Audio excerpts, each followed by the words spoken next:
Well, hi again everybody. Welcome to part 4 of my All AMD Build video series.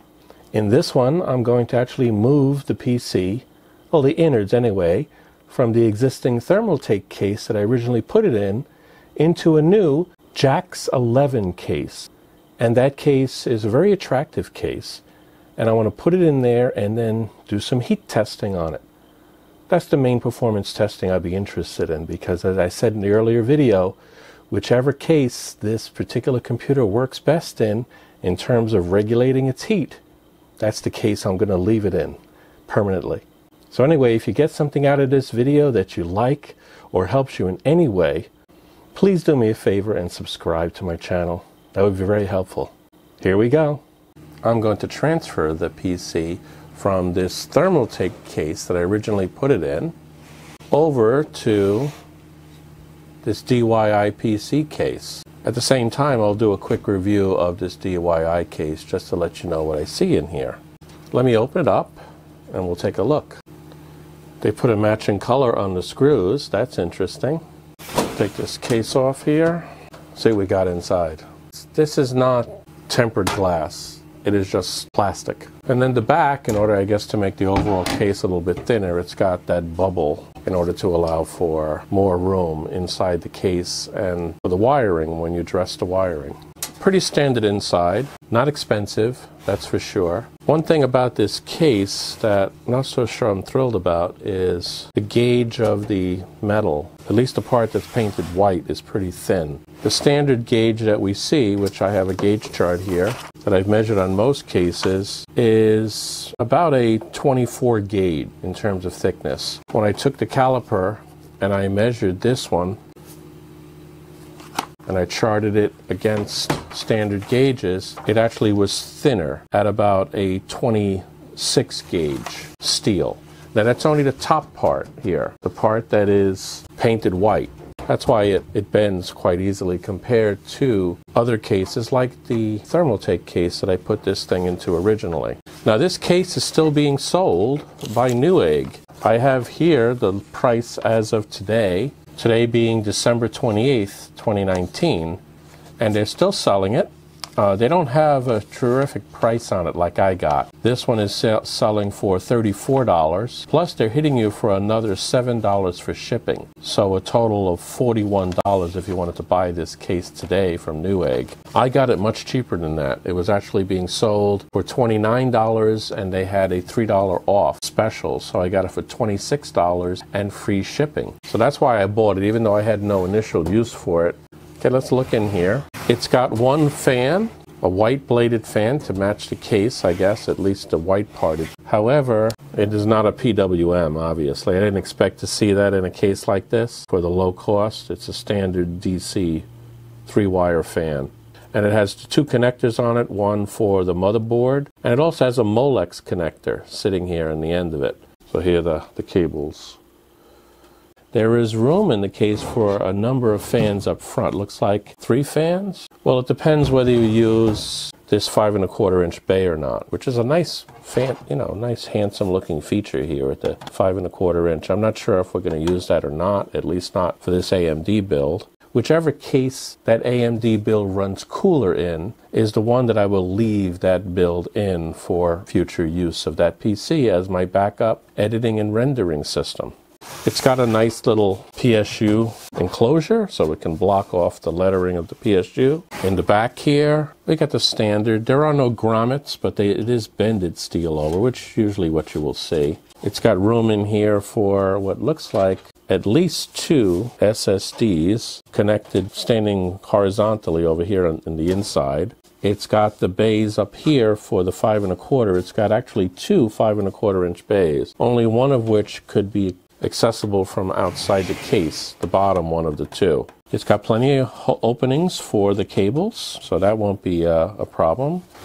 Let's see what it's got here. Oh, unfortunately, it's got that same set of cheap little I/O slot fill-ins that once you pull them out, you can't put them back in. You have to leave the opening or replace them with one that can screw in. It does have the screw holes for it, obviously. Down on the bottom here, it has the area for the power supply. It looks like it can fit a full-size power supply. It has a couple of, let's see what's got in here. It looks like, yeah, three. You can actually put three 3.5-inch drives in here, right in this area here next to the power supply. Very similar to the Thermaltake. And I like all the openings on it. And I also like the fact that it has nice air transfer between the power supply and the rest of the case.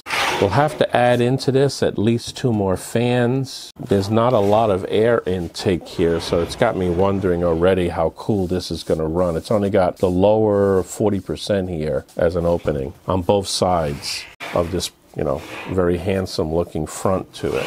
It's got some nice buttons for the power on and such over here. And it's got the I/O panels here. So you got the 2 USB 2.0 port, the standard microphone and speaker connectors, and 1 USB 3.0 connector right here. And then, of course, as I said, you got a pretty handsome looking set of power reset and lights for hard drive and power on sitting here in the front. Okay, it's a standard. It's an inexpensive case, as we would expect, but it looks like it's pretty good. It's got a lot of airflow inside the case, which I like. They didn't spend a lot of effort sealing up these holes, which may not look as attractive when you're trying to make a showpiece, but I am driven by heat, as I've said in previous videos. So I want the idea that there's plenty of air that can flow through here.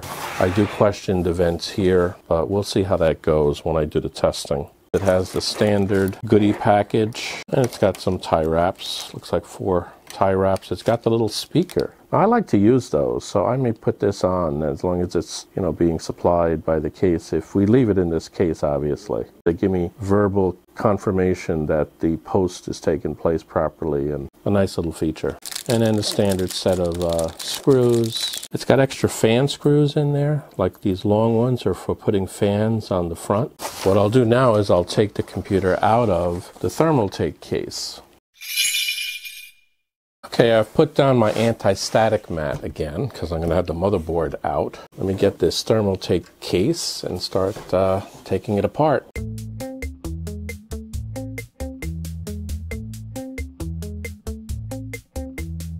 Okay, so let me just go ahead and disconnect all these cables.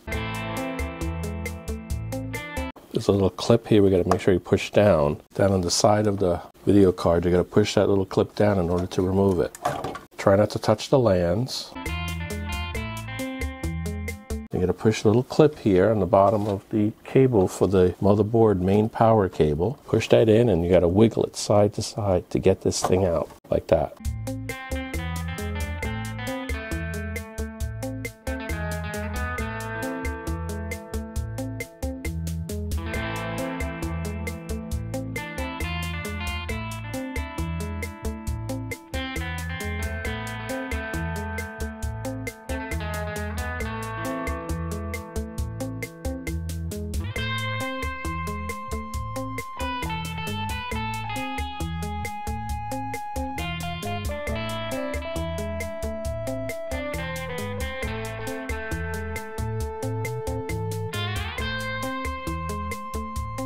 And then the one thing I almost forgot, which a lot of people forget, the I/O shield. Let me get this back out to make sure that's got to follow the motherboard, so don't leave that behind.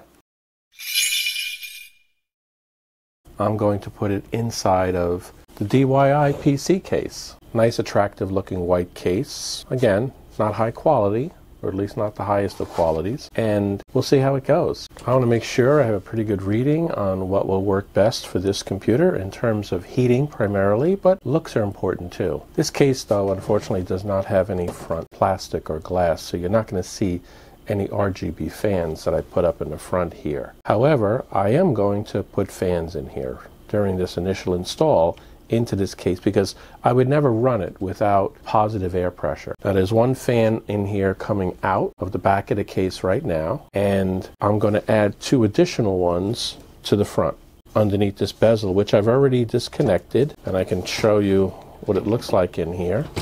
And you can see there's room for You could actually put 3 fans in here if you wanted to. However, then you wouldn't be able to use the 5 1/4 inch bays. So I'm not going to do that right now, and I think 2 is going to be more than enough. I'm going to put in the Corsair ML120 fans, which are PWM fans that can go up to 2400 RPMs. And these will be connected to the motherboard. So they will be intelligently controlled based upon the heat that the various temperature sensors on that board pick up.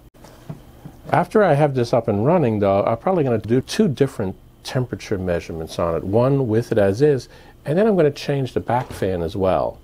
The back fan that came with this case does not have a lot of capability to it. It's a 3-wire fan, not PWM.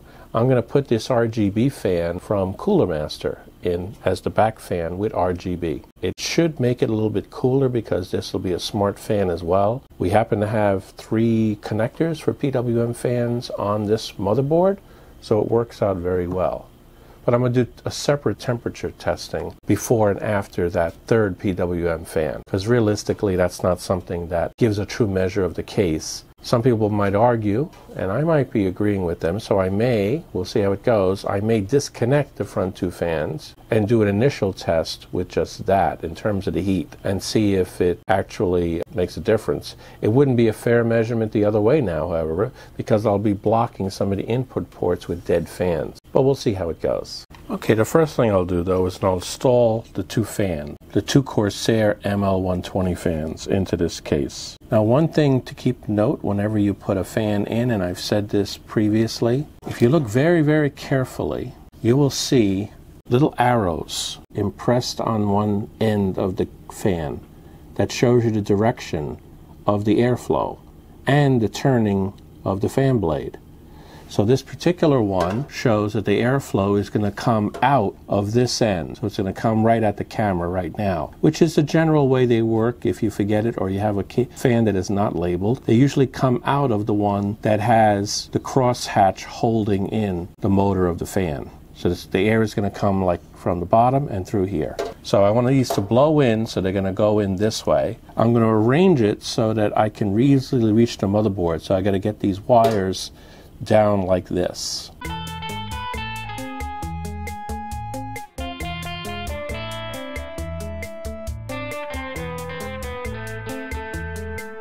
The second fan I'm going to have to put on the outside, so I need to get the screws that this came with for the outside. There happen to be 4 of them here. These are the longer screws that are designed specifically for going in and connecting up to some threads that are already on the case, just for that purpose.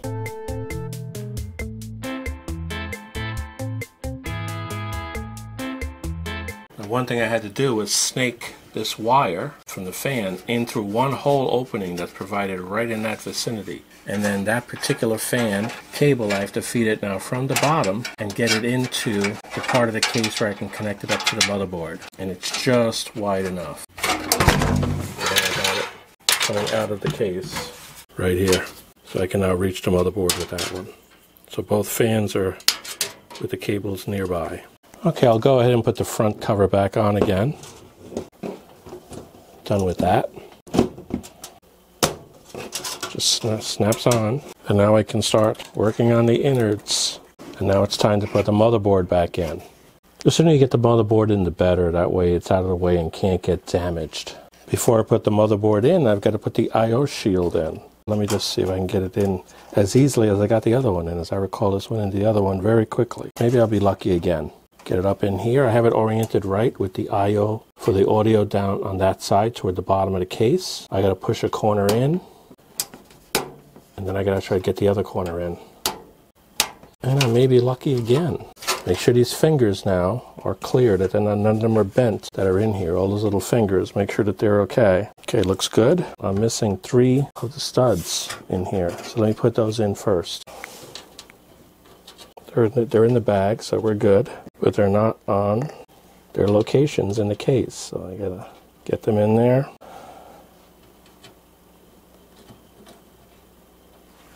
Okay, the right tool for this is a 3/16 inch socket, so that's what I got. Let me tighten them up. Snug, but not too tight. They're only made of brass, so they'll pop tighten them too much. Okay, now the motherboard should be able to slip right in. Gotta angle it a little bit with this case. It just makes it in terms of a full ATX motherboard. Make sure no wires are jammed underneath there. And the biggest challenge is to get it lined up with the I/O shield. So if we look at the fingers, we make sure that the fingers don't get in the way here as we line this thing up. You gotta tip it a little bit toward the I/O shield. Make sure none of those fingers are going in the wrong place. Look at them all before you push it in. We get one screw in, then we'll double check all of that. Put it about halfway in. It's the screw, that is. We have it in place. Let me double check to make sure that none of those fingers are being blocked in any way. So we got to look at all these little fingers here. Make sure none of them are in the way and that this thing is sitting in there nicely. It actually looks good right now. So let me put the rest of the screws in.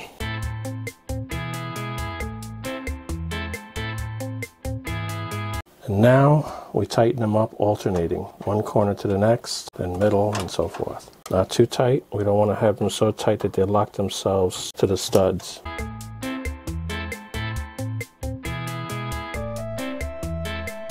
That takes care of the motherboard being mounted. Let me get the SSD drive installed. If I'm going to use these slots, it has to be on the other side. Turn this whole thing over, and it has to go back here in these slots right here. So we put a screw through. Then I can finally get to the screws. They wouldn't line up any other way. There we go. From the other side, I'm able to get the screws in. Stand it up for a second and get the remaining screws in. We have to take this fan out in order to get to that last screw. Yeah, there's no way. It doesn't matter which spot I picked. It would have been that fan is in the way. I'll just do 3 for now. And if I decide to keep it in this case, I will make sure to add another screw to that. Let me route through one of these cables here. Let's say the data cables. Through like this. On the back side, I will connect that to the drive. Like such. Make sure it locks in place, and then I'll be able to dress this cable up later. Let me get these cables through. I'm going to speed this all up right now so we can see. There's no point in you seeing me hook up all these wires at this point. I will be putting the hard drive in before the power supply. That's one thing I learned from the last time. Okay, I now have all of the cables connected, the various switches and LEDs and such, USB 3.0, USB 2.0, all the little lights and switches, and the audio, all connected now. I'll do the wire dressing later. This is for RGB, and there's an RGB connector right over here, and I can line up the little arrow with what says 12 volts on the motherboard. It goes this way. There we go. Leave this loose for now. Fans. When we hook up the fans, there's one fan right there. Prepare to pick ones near to where the actual fan is. So you pick the connector on the motherboard to near that vicinity. This is not a PWM, not yet, will be.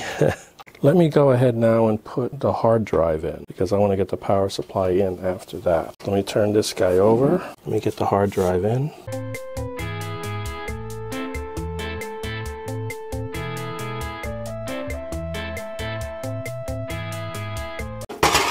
There we go, not going anywhere. Get nice and cooled by the fan too. The fan's gonna blow right through there. It'll come up through the bottom too and cool the stuff up on top. Let's get the power supply in. Again, make sure that the fan is going down. This one has a filter in the bottom just like the other one. This one's like a little bit harder to clean. Yeah, it's a harder one to get out of there and clean. Let me get this in here.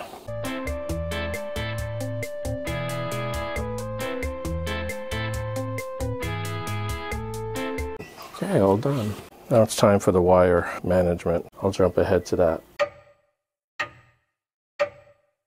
Okay, the cable management police are going to really be unhappy with this case on this one, but in order to get the CPU 12 volt power over, I had to come in through this hole here on the side, so the mid-range of the motherboard, I had to snake it all the way up. I couldn't do it from the back. There's no hole back here to get it through from the back, so there was no other way, and I'm going to have to put a cable tie here, which I already got started, in order to hold it in place.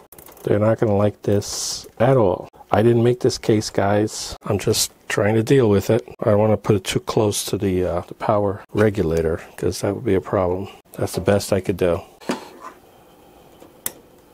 Connect this up here, and I'll put this in through the bottom and run this through to the front. Okay, I think I got everything pretty much together, enough to put the back cover on at least. There'll be more cable management done later. But right now it looks like everything is pretty neat. I actually got the power supply cables a lot better in this case down in this cubby. I tie wrapped them together first this time, so maybe I'm learning which ones I don't need, so it makes it easier. I don't necessarily like the SSD back here. Okay, let me get the back cover on. Like that. Put a couple of screws in here. And I think we're good for now. I already put the card almost in place just to find out I needed these two taken out. This one here and the one right next to it. These are a lot easier to take out than they were on the Thermaltake case. I can wiggle them very easily. They don't get near the motherboard. That is beautiful. I like that so much better. Until finally they come loose. And actually I didn't have to bend it up the way I've had to do it the other ones, either the Thermaltake or the Mustex. So that's not bad. I just wanted to show that. Then let me get the card in here. I want to put this RGB cable underneath the front of the card. There's plenty of room over here underneath the front of the card. I want it to go into that slot there. So I push it forward a little bit, like that, and then I can get this in here like this. And it's in place. I just got to put 2 screws in there. Okay. Second screw. Now it's in there solid, nice and solid. So the only thing left at this point, the 12-volt power. It uses all 8, as we found out before, so I got to put these 2 together. Such. The connector's on the other side, so I got to flip it over. The latch, that is. The latch for this on the thing is on the other side, so I got to flip it over. And it goes right in and locks in place. Okay, so that takes care of it. Now it's time for a test. Make sure it still works properly and I didn't break anything. Okay, now for the moment of truth. Let's see if I didn't break anything on this and it comes back up again. Power. I see lights. I see a back fan turning. Motherboard lights. And we've got the display. So we're looking pretty good right now. So can I log in? Well, let me get the network connected.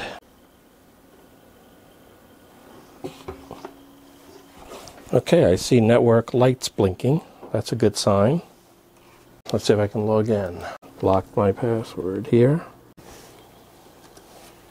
And we're into Windows.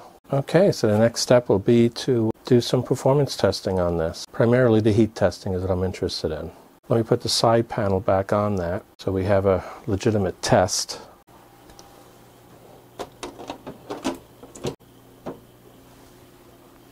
That back on. Let me go ahead and do the tear. Why not? Let me get the tear over with. You guys got to hit a tear, right?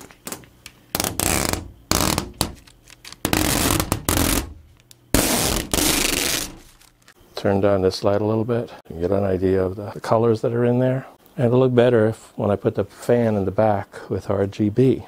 But as of right now, let's see what we got here.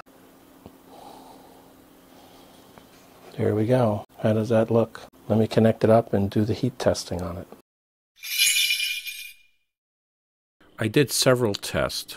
Initially with the case as was with the single exhaust fan provided with the case. Then I added the 2 PWM fans to the front of the case and tested again. And then I also added, in addition to that, a PWM fan in the back replacing the non-PWM fan that was there. Unfortunately, these tests didn't make much difference which fans I added and which ones I subtracted. I'll show the chart of the results right now so you can take a look at it. But as you can see, it really didn't affect it too much. Not anything worth, writing home to, as they say. That means I'll be moving this computer over to the other case again, the Thermaltake case, and that's where it'll be its final home. There's really no other choice. Even though this case looks pretty, it just doesn't measure up. So finally, here's a summary of all the pros and cons of this DYIPC Jax-11 PC case. As you can see, a couple of positives here, not many. not compared to the large list of cons that I have there. The lack of a pass-through for the CPU power is almost a showstopper, but I'll leave it up to you to decide. Just freeze it on this slide and read through them. Okay, everybody, well, that completes the video for part number 4 on my All AMD build. I was a little surprised to see that Jax-11 case just did not perform well. It was really surprisingly poor compared to the Thermaltake one. Take a look at it. If you have any comments about it, put the comments down below. Let me know. I'll be glad to answer any questions I can. Or as long as I still have it in the other case for the next few days, the Jax-11 that is, I'll be glad to try some other test if you're interested. But anyway, I hope you got something out of this video, and if you did, please do me a favor and subscribe to my channel. That would be extremely helpful in helping this channel grow and provide videos going forward.